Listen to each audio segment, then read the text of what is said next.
nekk nit koo xam ni itam nit ku yaatu la. waaw loolu remarqué naa ko ci moom ku oyof la itam. ci yëkkati ko. mais itam ku yaatu xalaat la. loolu itam remarqué naa ko ci moom. donc ñu ñaanal ko yàlla xarel ko àjjana. Cheikh Sadibou ministre de la pêche, il a été ministre de l'intérieur bon vraiment il a été ambassadeur. mais taxul si xam nañoo xam ne dañuy wàcc nekk ministre ensuite mu changé leen mais nekk ministre ak bañ a nekk ministre yëpp changé wul Cheikh Sadibou noonu et là c'est important. D'accord parce que nit la woon daal. d'accord alors monsieur le ministre yéen a ngi jëm ci parti gannaaw bi nga xamee ni créé ngeen benn mouvement. muy Suxali Soppi. Suxali Soppi li ko taxoon jóg mooy nekk ci biir PDS moo ko taxoon jóg créé seen mouvement fexe itam ba maanaam gën a dëgëral parti bi li nga xam ni itam mooy démocratie bi ngeen gën koo dëgëral mu mel ni donc da ngeen ci échec. ci loolu yéene boobu ngeen amoon ci biir Suxali Soppi ndax bu ngeen demee ba créer seen parti mooy génn ngeen ndax loolu mën nañ ko jàppee échec ba dem créer parti politique. xam nga bon c'est sûr que buñ ko au départ bu ñu créé buñ ko créé l'alliance Suxali Soppi bu ñu ko créé ñu doon waxtaan ñu ni courant ba nga xam ne dafay nekk ci biir PDS.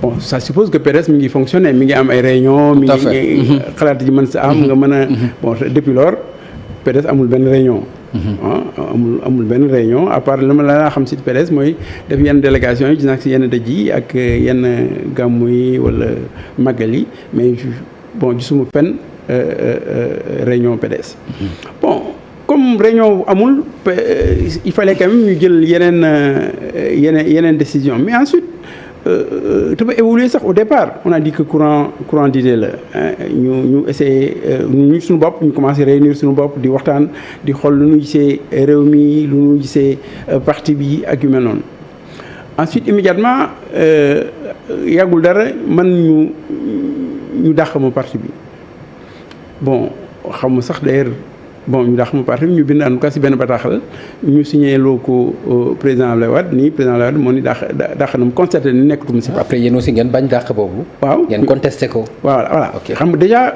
du ñu contesté woon secrétariat national bu ñu defoon bi mooy conférence bu ñu njëkk bi def. ñu ni seen secrétariat boobu basé wul sur statut parti bi.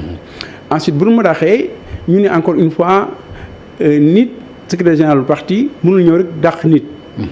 kuréelu parti moo mën a dàq nit mais benn nit mënu ko réunir après ñu ni bon léegi nag lan nuy def ñu ni xëy na il faut que ñu yóbbu parce que décision yi yëpp c'est des décisions illégales il faut que ñu yóbbu ci yoon ensuite bu ñu xalaatee loolu ñun après ñu xam nga foofu am na ñu bare ñu waxtaan ak ñun même suñu jógee ñoom Karim Wade am na xam ne ñoo ngi waxtaan ak ñun alors bu ñu waxtaanee ak ñenn ñi ñu ni ñun suñu porter plainte ñoom duñu yóbbu ay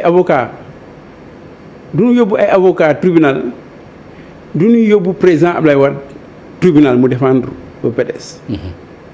alors on était coincé ñun xam ne ñun Abdoulaye Wade mooy suñu baay on considère que moom mooy suñu papa ñuy dem tribunal moom mu ñëw te doon dem tribunal contre moom finalement lay nekk alors on a dit que adduna jarul loolu nga yóbbu di dem parce que bëgg nga dëgg mais di dem bay sa. adduna jaru ko mais dëgg jar na ko. waaw mais c'est-à-dire dëgg bu fekkee dëgg la ci yéen.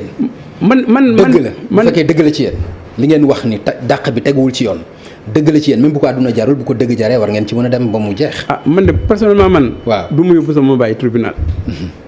man jarul ma ko mën naa jël beneen yoon man xam ne xëy na la ma bëggoon am dinaa ko am. sans yóbbu ko moom tribunal parce que beneen yoon bi mooy lan. mais yow li nga bëggoon am du moom mooy wane ni amuñu sañ-sañu dàq la ci parti bi. waaw mais par exemple secrétaire général national bi amul droit dàq la ci parti bi. du loolu nga bëggoon mu leer. léegi fan nga mën a jaar pour loolu nga am ci dëgg. léegi moo tax bu ñu xamee ni tribunal nun duñ dem tribunal face ak président Abdoulaye Wade. waaw kooku man ak sunu xarit yëpp.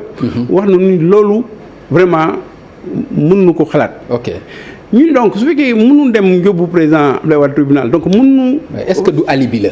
parce que xam ngeen ni bu ngeen fa demee du ngeen fa am victoire ngeen wut alibi pour wax ni non du ñu mën a dem ak Abdoulaye Wade est-ce que du alibi. ngeen teg noonu pour wax ko. xam nga statut parti bi quand même ku diriger parti bi pendant xam naa ak at xam ne parti bi ak avocat yu ñu am yi ak juristes yu ñu am yi ak pratique lu ñu am si PDS xam ne ni statut bi mënul statut même benn parti si àdduna mënul permettre à ce que benn nit yeewu ni dàq naa keneen ki amul fenn.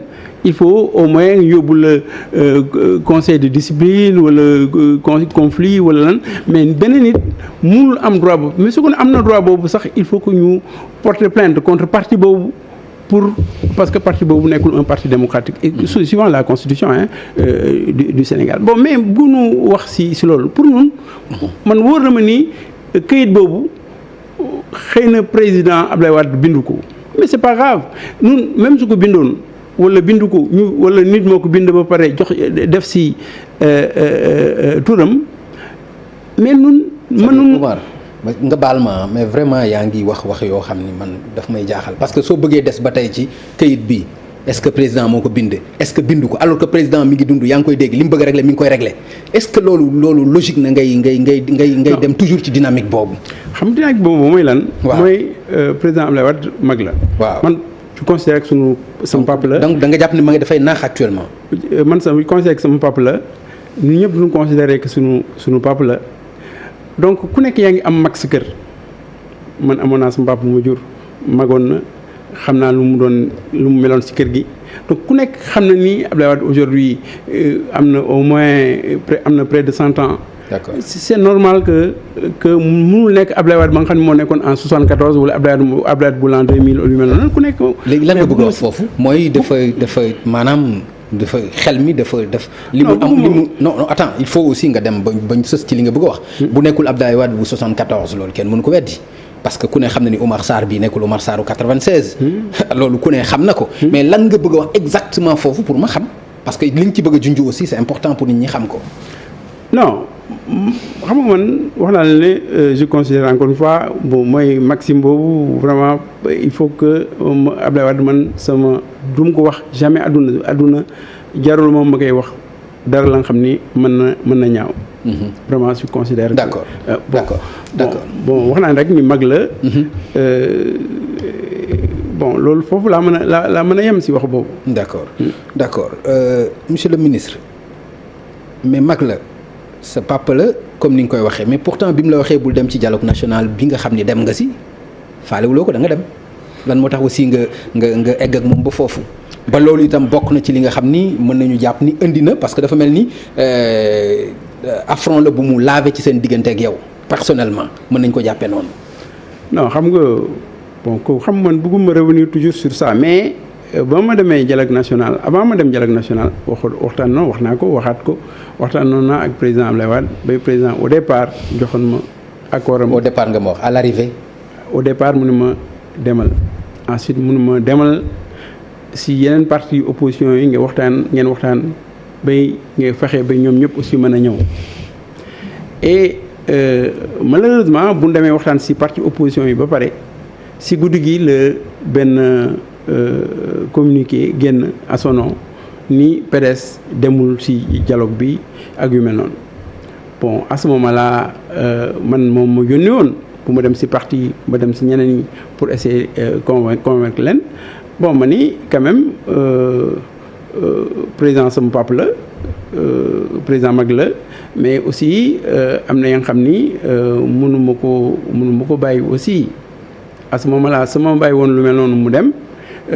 Est-ce que danaa mën toogaat sax si yeneen parti ci parti d'opposition yooyu ma ñëwoon di convaincre est-ce que danaa mën toogaat. loolu mooy sa argument. non dama lay wax est-ce que dama lay wax exemple est-ce que danaa mën toogaat ak ñoom. lan moo la koy teree def bu boobaa lan moo la koy teree def. parce que ça veut dire que secrétaire national la. ça veut dire sama kaddu sànn du dara. mais léegi yow sa kaddu nga gën a fonk ko kaddoom moom bi bind signé wax ni ñoom du ñu présent ci dialogue bi. non yow bu fekkente ni da nga bokk ci parti. dama ne la man. waaw.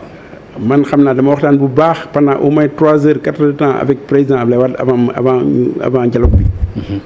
ñu xool sur kayit tenants les aboutissants ba ñu d'accord si kaddu mu wax ma lu tax ñu war def lii ak ñu waxtaan bu baax si loolu si ngoon si ma gis beneen kayit te kenn woowu ma pour wax ma beneen kayit boobu lu tax mu ñëw foofu war naa mën a jël sama décision d'accord mais nga baal ma est-ce que décision boobu nga jël.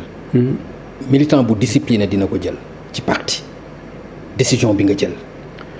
mais lan mooy militant bu discipliné parce que xam nga yooyu sax mënoon naa wax leneen ne parce que bëgguma vraiment revenir trop sur ça. parce que mais c'est important nga wax leneen. waaw mais militant bu discipliné bon moi ñoom may nekk coordonnateur xam nga ma wax la nu mu vivre d'abord nan laa ba mu nekkee PDS yan responsabilité laa fa jël pour nga comprendre lan mooy militant pour biir PDS lan mooy militant discipliné man ba ma commencé militer au niveau du PDS dama dem à la base.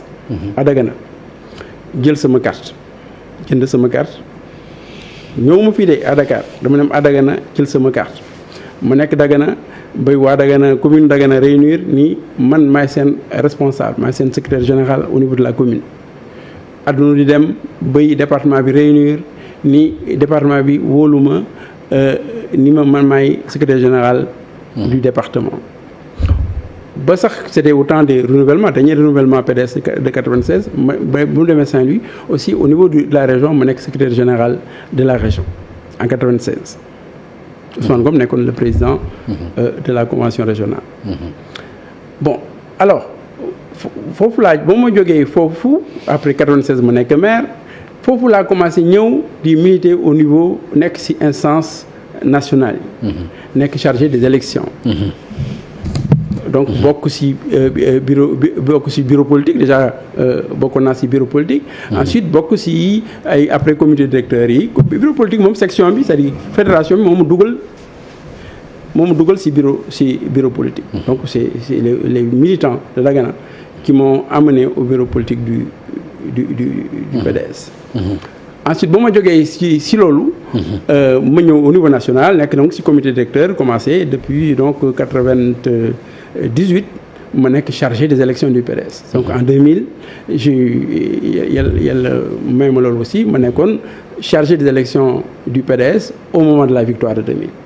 donc ban année précisément nga ñëw PDS donc Dagana maa ngi gagné 96 je pense donc 94 laa ñëw 94 laa ñëw au niveau du PDS. du PDS. ok parce que avant aussi nekk mi fi woon bon donc bu ma ñëwee.